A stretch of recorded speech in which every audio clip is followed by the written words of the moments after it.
Oke, selamat datang di Versus Think. Kali ini kita akan melanjutkan dari kemarin kami cobain Android harga 1 jutaan dan kali ini kami akan membandingkannya dengan daily driver kami, yaitu iPhone atau iOS. Nah, mungkin jelas perbedaannya, tetapi ada beberapa fitur yang kami temukan tidak bisa digunakan di iPhone atau belum bisa digunakan di iPhone di Indonesia. Kelebihan kekurangan ya.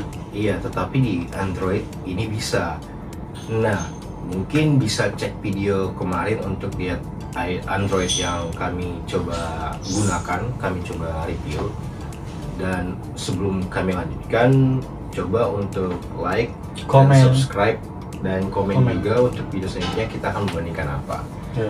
Nah, Yang pertama kita bahas QRIS Step Bang. Jadi kalau QRIS itu kan udah bisa di iPhone di mana-mana gitu-gitu. Tapi kalau QRIS Step itu dia itu menggunakan fitur NFC yang ada di HP 1 jutaan Android itu. Di iPhone juga ada NFC, tetapi QRIS Step itu belum bisa karena secara peraturan dari Bank Indonesia itu Apple belum bekerja sama. Sementara kalau Android kemarin udah dicoba, dia udah bisa di Indonesia. Dan di transportasi Transjakarta, bus, udah bisa semua mana gitu udah bisa di Mac di mana-mana.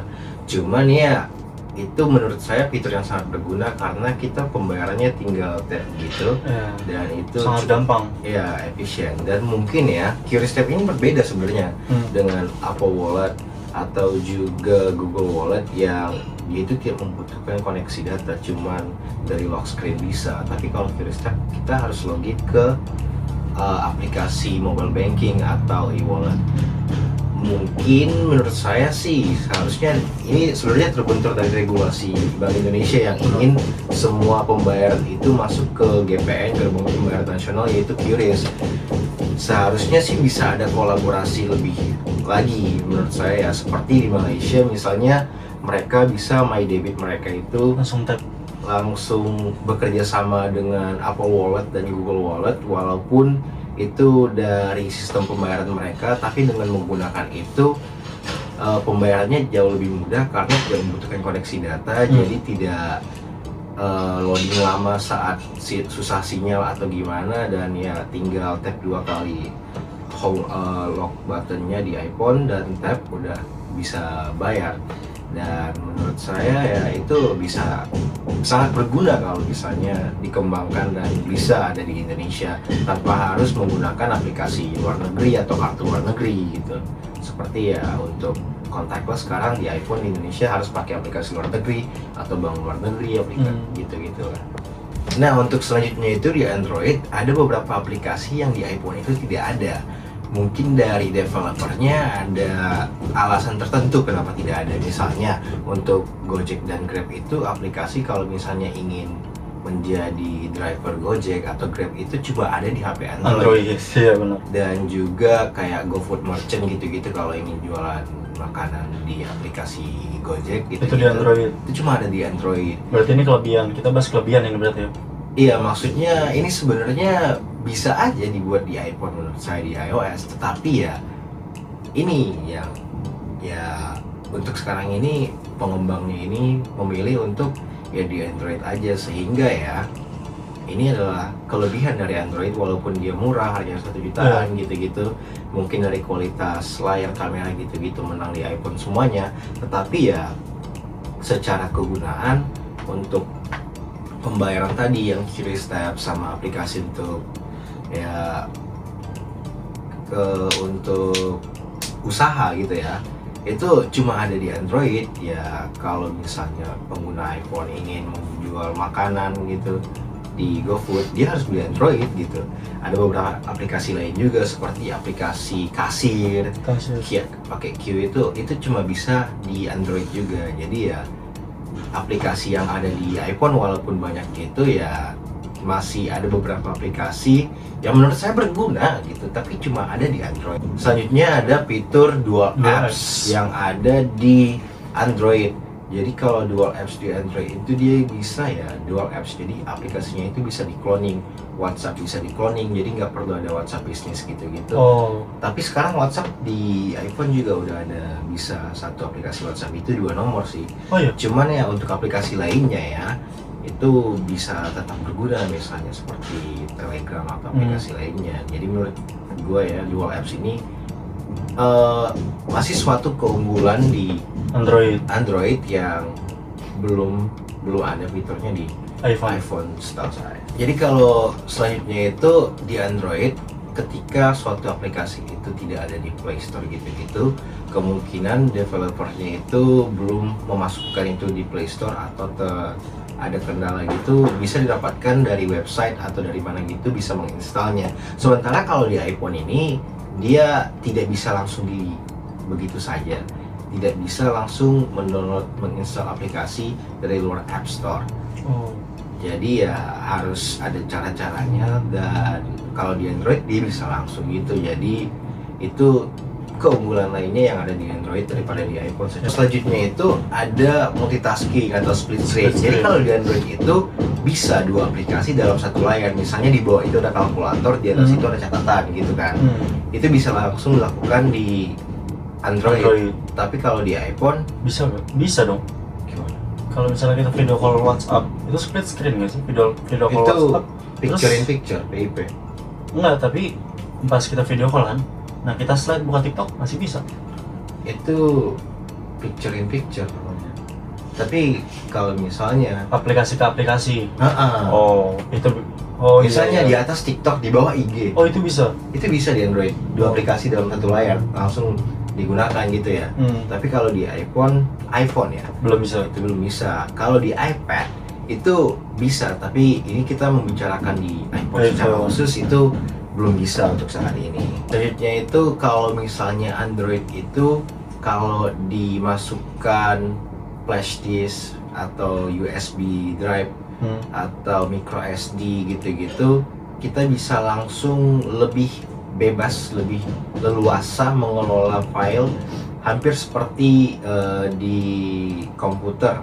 Sementara kalau di Android, di iPhone kebalik ya? Kebalik. Iya, kalau di Android lebih bebas untuk memasukkan penyimpanan luar, misalnya USB atau micro SD atau yang lainnya, untuk dikelola untuk file manajernya sendiri. Sementara kalau di iPhone itu walaupun kita bisa memasukkan USB Type-C-nya itu dengan USB atau apa, tapi dia lebih terbatas dalam mengelola atau mengedit file-file ini, seperti fitur file manajernya lebih terbatas daripada Android. Jadi selanjutnya itu untuk slot kartu dan micro SD. 2 SIM. Iya, misalnya untuk iPhone ya memang bisa isi. Bisa. Tetapi kalau di Android itu tidak semua, tapi Bisa pakai 2 kartu. Iya, dia bisa pakai 2 kartu fisik dan juga bisa memasukkan memori micro SD ke situ. Ya, untuk iPhone sendiri kita tahu bahwa ya tidak bisa memasukkan memori tambahan. Benar. Paling kita bisa memasukkan dengan USB Type-C, tapi itu ya harus terpasang dengan ribet lah pokoknya. Ya, tidak semudah di Android. Nah, untuk fitur sebenarnya untuk layar, kamera, build quality dan lain-lain itu ya sudah jelas iPhone pemenangnya. Tetapi satu hal yang menurut kami, rata-rata Android itu masih lebih di atas daripada iPhone itu adalah baterai. Jadi ya walaupun baterai iPhone enggak sih, menurut saya sih ya, menurut gue ya, iPhone 17 Pro Max gitu kan dia 5.000 mAh gitu-gitu masih ada. Misalnya Android yang kemarin kami review itu dia di harga 1 jutaan, sudah 6.000 mAh, dan jelas kami terasa perbedaan pemakaiannya.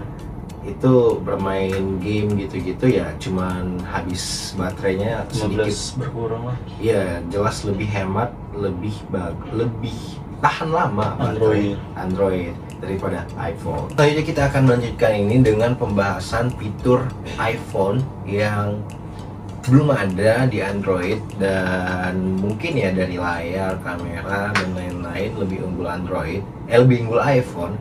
Tetapi beberapa hal, misalnya nih optimalisasi aplikasi sosial media, misalnya TikTok dan Instagram itu developernya itu sudah mengoptimalkan kameranya, makanya kualitas kamera TikTok atau Instagram di iPhone itu lebih bagus daripada Android. Kenapa di Android enggak? Karena Android itu sangat banyak serinya. tipenya, brandnya. Sementara iPhone kan cuma ada beberapa, dan itu adalah satu keunggulan yang ya mungkin bisa diperbaiki dari developer jika mereka mau optimize.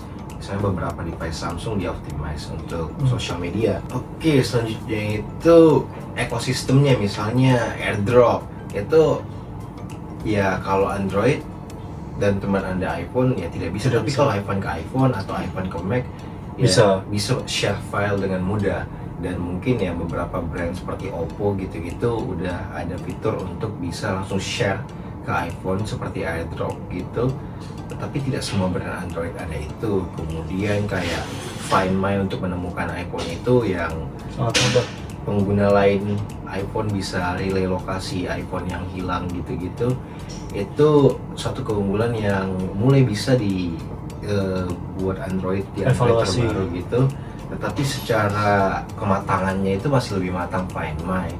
Lalu ada secara umum kualitas kameranya itu Android mungkin yang mahal-mahal gitu bisa lah setara dengan kualitas iPhone, tetapi seperti codingnya iPhone 17 Pro Max misalnya ada ProRes Lock, itu dimana warna juga coding dari videonya itu lebih profesional daripada coding biasanya. Itu satu hal yang masih harus dikejar dan menurut saya masih lebih unggul di iPhone daripada Android. Nah, untuk nilai jual kembali ya, misalnya kita beli iPhone itu di harga iPhone terbaru gitu, dia masih lebih bagus nilai jual kembalinya dibandingkan device Android. Ya benar, nggak turun lah. Ya, secara umum masih begitu untuk rata-ratanya. Lalu terakhir ada software update, di mana di iPhone itu dia software update-nya misalnya iOS terbaru iOS 26 itu masih bisa iPhone 6 tahun belakangan gitu untuk mendapatkan software update terbaru itu, sementara di Android tidak semuanya. Mungkin Samsung bisa untuk beberapa device flagship mereka, tetapi tidak sebuah Android, sehingga secara rata-rata itu masih lebih unggul untuk software update di iPhone daripada Android. Jadi menurut lu gimana tentang beberapa hal yang tidak terlalu obvious ya untuk perbedaan Android dan iPhone ini? Menurut lu apa yang paling, kita kan pengguna iPhone ya, sebagai lu pengguna iPhone, menurut lu apa yang paling mewah gitu di Android terhadap di Android? Satu fitur yang sangat lu inginkan ada di iPhone gitu. Sangat gue inginkan itu baterai sih, baterai sama QRIS Step gitu. Paling gue sangat inginkan karena untuk baterai itu karena mengganggu sekali. Iya, mengganggu sekali, apalagi yang nanti kerja satu harian untuk istilahnya kayak ngedit.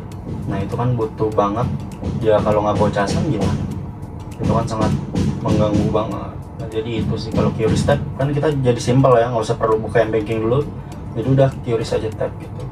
Itu sih menurut gue pengen mau di produk iPhone mengadakan fitur itu fitur yang paling menginginkan ya. Ya, kalau lu apa? Kalau lu sendiri? Gue sih QRIS Step sih, dan menurut gue ya kalau misalnya QRIS Step sudah ada di iPhone ya, untuk sebenarnya teknologinya ada, cuman peraturan atau regulasinya aja bisa dikembangkan biar dia itu lebih seperti Apple Wallet, sehingga tidak perlu buka aplikasi m-banking dulu, tidak perlu butuh koneksi data gitu-gitu. Jadi ya lebih cepat, lebih mudah, dan ya untuk pembayaran jadinya nggak bakal bikin antri lama gitu-gitu.